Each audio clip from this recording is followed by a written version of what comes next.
Hi everybody, Michelle McClunan here, astrologer and life coach, and I'm coming to you to bring you another update on the next full moon on the 26th or 27th of April, depending on where you live. In South Africa, it'll be on the 27th of April, and this is a biggie. I say that quite often, but this really is a biggie. It's literally a biggie. It's a super moon, which means that the energy of the moon and the actual moon itself appears to be bigger from our perspective on the planet, and it's more powerful. And this, because of what this moon is touching and what it's connecting with in terms of the other planets, we would already be feeling this energy, even though it's only possibly in a few days' time, depending on when you're watching this. So a full moon is always a time of culmination and closure. So the energy that we're feeling leading up to the full moon, it actually reaches kind of a point, and then we're able to actually release it at full moon. That's the energy of a full moon. And then a new moon obviously is where we plant seeds for a new cycle. So full moon, time of closure and culmination. It also tends to, the energy of the full moon means that the sun is opposite the moon. And the sun's basically shining its rays onto the moon, and the moon is receiving them and shining them back to the sun. So we perceive the moon as full. So we see her in all her fullness. And she's a feminine body. As we see in astrology, we see the moon as the feminine. We see the sun as the masculine. So the sun is a powerful force, a fire force, and it's penetrative and it's outward. So it shines its rays out 24/7. The moon receives the rays from the sun and reflects them back. So the moon in astrology is seen as the feminine, one of the feminine points. We don't ever see the other side of the moon. She changes all the time. So she waxes and wanes. And that's connected with our emotional cycles. For women, menstrual cycles, the tides of the sea, water. So it's very much connected with our water, with our feminine, with our emotional energy. And this full moon particularly is connecting with that, because most of the planets in this full moon chart are in earth and water. So following on from the Aries season, when we had a lot of fire, a lot of hot, masculine, passionate energy, we now have it kind of slowed down a little bit and more internal, more feminine, more organic, less direct. That's feminine energy. And more changeable. Feminine energy is more changeable, less linear, more intuitive. The full moon in any sign will tend to draw out things from underneath the surface so that they can be cleared, so that they can be looked at. And so a full moon is almost shining its light on the dark places and bringing them out. And this one particularly because it's in Scorpio. It's also, so it shines onto the mysteries. And Scorpio really is the sign that's connected with the mysteries. It's connected with what's beneath the surface. I see Scorpio as a very fascinating sign. It's one of the most fascinating signs of all, because it has different levels. But if you look at Scorpio energy generally, Scorpio is fixed water. And that gives us a very big clue for this full moon. Fixed water, if you think about water, cardinal water would be Cancer, which would be where the water springs out of the mountain, the first water. Cardinal fire would be Aries, the first spark, first match, light of the match. But Scorpio is fixed water. So fixed meaning it's contained water. So going back to the fire analogy, fixed fire would be Leo, which would kind of be the fire in a grate. It's held, it's contained, so that it doesn't just escape out. Scorpio is fixed water, which means that it's contained water. It's like contained in a dam. Think about a dam, or think about a lake where all the water sits there and collects, and it goes quite deep. You're not quite sure what's underneath the surface, and it's not moving very fast, so it gives time for pause. and it gives time to actually go deeper and to actually get to the bottom and to bring those jewels up from the bottom. That's the way I see Scorpio. So Scorpio is about holding energy. It's holding emotion. And a lot of emotion can come up at a Scorpio full moon. Now, this full moon is opposite a batch of planets in Taurus. Sun is in Taurus, moon is in Scorpio, and the sun is accompanied by the planet Mercury, Venus, and then an outer planet called Uranus. In turn, Uranus is in what we call a square aspect to Saturn, which is one of the main kind of fundamental energies this year. The Saturn-Uranus square is one of the major patterns because it's long lasting. It's going to be here for most of the year. And so this full moon is kind of lighting up and amplifying that square. It's also quite intense because it's in Scorpio and it's opposite all these planets in Taurus. Now, Taurus energy is very much about keeping the status quo. Scorpio energy is about demolishing the status quo if it doesn't work. Taurus is about staying safe with what you know and what you do and your habits. It's very connected to keeping things the same and building and being very practical and very grounded. It's a very beautiful grounded energy. When it's in an opposition and a square, there's kind of a little bit of a conflict. So on the one hand, there's this transformative energy that wants to go in and go into that earth and actually sort out what doesn't serve anymore. It's almost like you're going into the foundations to see where the flaws are, where the cracks are in those foundations, so that you can actually bolster them and or fix them or lay new ones. So that's what this full moon is about. It's transformative. And transformation is generally associated with the death of the old so that something new can be reborn. Now, the axis of Taurus and all these planets in Taurus isn't all that comfortable with the death of anything because it wants to keep the status quo. And the Scorpio full moon says, no, go deeper and feel into what's actually coming up for you.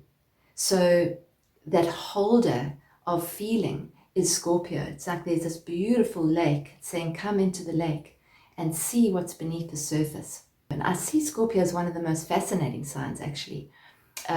The bottom layer, so the lowest kind of vibrational layer or level of a Scorpio, generally of Scorpio energy, is a scorpion, which will bite you if you stand on it. And it'll have its revenge. Could really hurt you badly, could even kill you. That's the bottom layer. So that's the kind of vengeful, warlike, I'll get you if you hurt me kind of energy. It's like a victim kind of, don't stand on me because I'll get you back. It's that vengeful energy. It's holding resentment. You hurt me, so I'm going to have my revenge on you. That's the lowest vibration of Scorpio. The next one up is quite fascinating. It's the eagle. And a lot of people don't know that about Scorpio. And I see Scorpio energy as the fish eagle. For those of you who know fish eagles, you'll know that they sit in a tree very often and they'll wait and they'll be watching, let's just say the lake. And at one point, at the right point, that fish eagle will leave the tree and fly down and move straight towards the lake, swoop right into it and grab the fish that's underneath the surface. So it's quite interesting on many levels because it's the observer of what is beneath the surface. So that eagle can actually see, because it's quiet and it's still and it's contained, it can see underneath the surface and it can actually bring that from underneath the surface up into the light. That's what Scorpio energy is. So at a time like this, because of all the other contacts with Uranus, with Saturn's also in the mix, it's quite big energy and some big stuff can come up to the surface.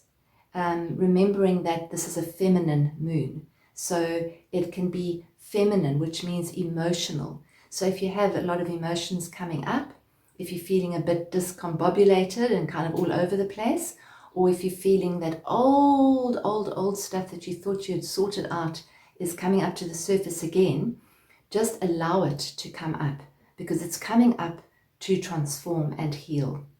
That's the way I see that.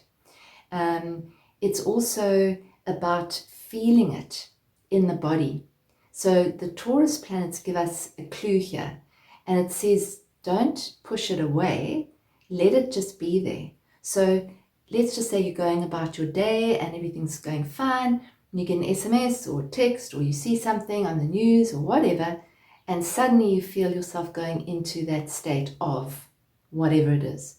Sadness, panic, anxiety, fear, whatever it can be.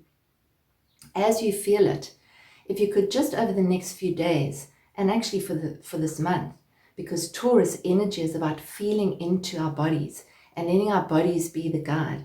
So if you can just feel into that energy and breathe into it and feel it without fighting it, without questioning it, without trying to analyze it. So let's just say anxiety comes up, you don't have to know why. Our mind will tell us that we do, and then we'll leap out of that feeling and go into the mind and try and sort out why we're actually feeling this. And if it's underneath the surface, if it's come from underneath the surface, you might not know why. You might not know what that is, what caused that anxiety to come up to the surface.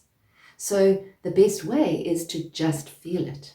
So as you're aware of it, so you're being the eagle now, the all-seeing fish eagle, and you're looking down onto this lake of emotion, of feeling, and you see something, and you just allow it to be there, and you go deeper. So you soften your body, you open to it, you don't close. So as the feeling comes in, it's usually a body sensation for many people, and so as that body sensation comes in, you breathe and you put your shoulders back and you soften and you allow, you open to it, and you just let it flow through you. The tendency is to escape it, to see it as wrong, to ask questions, why am I feeling this? So that's one of the ways that we can use it. So I would suggest that this month, really spend time on getting to know your body, getting to know where the feelings reside in your body. When you feel happy, where do you feel it? When you feel content, where do you feel that? When you feel anxious, where do you feel that? Just connect with it, because then you can always connect with that feeling, bring yourself into the present, allow it to flow through you and out. So emotion is energy in motion. So if we allow it to be in motion, it doesn't get stuck. It will actually flow out. And this full moon is saying, just feel the feelings that you feel. Allow them to be there and allow them to wash through you. Allow them to move through you. And then in so doing, you are becoming a holder for your emotions. You're holding the space for them. Just like we want somebody else to hold the space for us if we're having a meltdown, you're actually holding the space for yourself. And that's really the groundedness that we need to actually get through whatever we need to get through in this year, next year, and the following year, and anything where we have a lot of movement outside of us. The Saturn-Uranus square is control versus freedom, our rights versus what we're being told that we're allowed to do, the feeling of being stuck versus the feeling of wanting to be free, the feeling of wanting to speak out but being cautious and holding back. Whatever it is, that's the energy. And it's a bit of a polarizing energy. The energies are very different. The one is very strict, the one is very liberal. The one is kind of unconventional maverick, and the other one is very, very mainstream. So it's just to understand that there's a lot of different energies around. And the way that we navigate it is to bring ourselves back into presence. And I would suggest that bring yourself into your body, back into your body. Spend time this month, especially over this full moon, grounding yourself. Go outside, sit outside, even if it's for 5 minutes. Make yourself a cup of something delicious to drink. Taurus loves senses, loves sensual stuff. Make yourself something beautiful to drink and just sit and watch the clouds pass through the sky, or fix your gaze on a flower or on a tree, or even better, feel the energy of the tree. If you can spend time in nature, even better, particularly this full moon weekend. I believe that we will need that grounding that Taurus is offering us.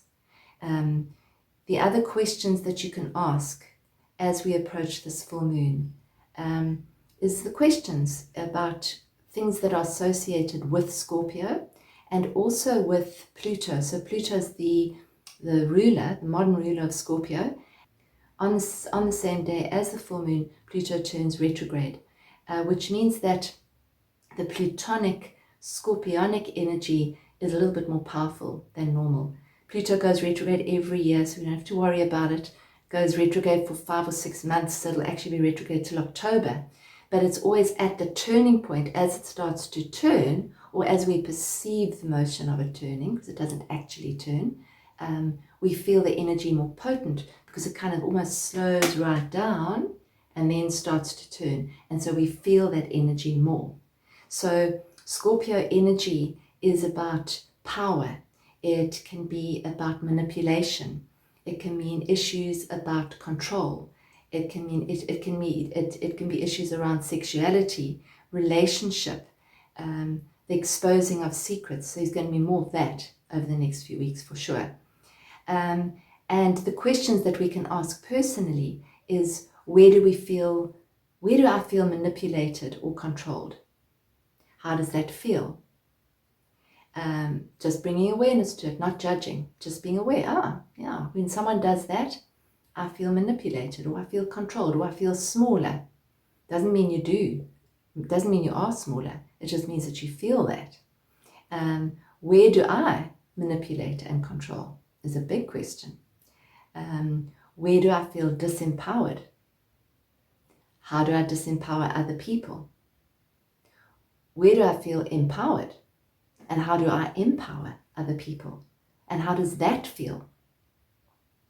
Other questions this full moon is, what in my life needs to be released or changed in order for something new to be reborn? Remembering it's the process of transformation. So culmination point, full moon, release that which you don't need.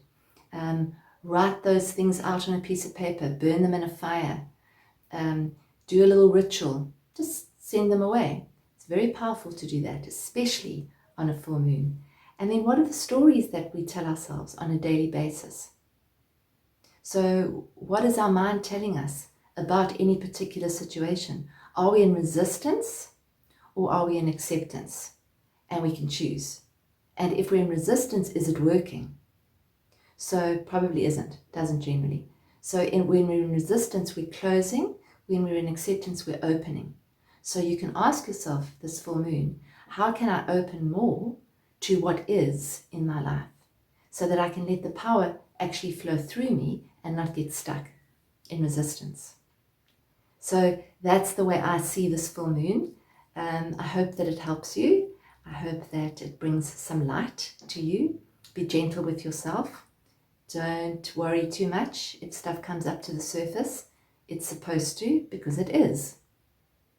So if you think, well, this shouldn't be, well, it is. So therefore it should be. Therefore you can accept it. Therefore you don't have to judge it. Therefore you don't have to judge yourself, more importantly. And we're all moving through this together. We're all walking each other home. And we can come home in every moment if we choose to. But just bring ourselves into the moment, into our bodies for this full moon, this month of Taurus. Connect with beauty. Connect with beautiful sensual touch, smell, feeling, sight. Really connect with nature. That'll be the grounding, that'll be the help this full moon. If you haven't already joined our INNERSPACE platform, John and I have an INNERSPACE platform which we call INNERSPACE. It's available on our Journeys of Awakening site. It's just so wonderful. We're developing a beautiful community there. And it's a community of support as we all walk each other home. And every month there's a different theme. And the theme for May is going to be self-worth. And in all the work I've done over the last 25 years with myself, my own journey, and my clients, in workshops and client readings and consultations and coaching, I've found that self-worth is one of the keys to transformation. That if we can truly value who we are at the deepest level, we can heal. So it's going to be a powerful month with all these energies around. And so we'd love you to join us. You can join for 1 month. That's fine, just for the month. And in that month, we have 2 Zoom calls where we actually take questions, we do some coaching, and then you also get a page full of stuff. So you get a meditation, you get some affirmation, you get journal questions, and other delightful little surprises that we throw in, creative exercises.